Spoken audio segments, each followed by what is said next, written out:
मदद के लिए पुकार। सबूर की किताब उसका 70 बाब पहली आयत से, आए खुदा मुझे छुड़ाने के लिए, आए खुदावन मेरी मदद के लिए जल्दी कर। जो मेरी जान को हलाक करने के दर पे हैं, वो सब शर्मिंदा और खज्जल हो। जो मेरे नुकसान से खुश हैं, वो पसपा और रुस्वा हो। हा हा करने वाले अपनी रुस्वाई के सबब से पसपा हो।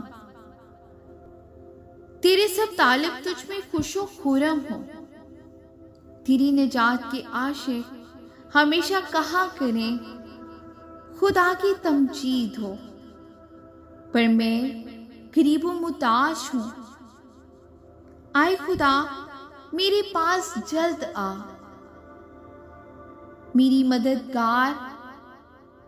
मेरा मददगार और छुड़ाने वाला तू ही है। हालेलुया। आए खुदावन देर ना कर। आमीन। खुदावन के जिंदा पाक कलाम के पढ़े सुने समझे जाने पर उसकी बरकत हो। खुदावन का शुक्र हो। अजीजों, आज के कलाम के वसीला से खुदावन मुझे और आपको बरकत दे और हम कलाम के पढ़ने या सुनने वाले महज ना बने, हम कलाम पर अमल करने वाले बने। आमीन।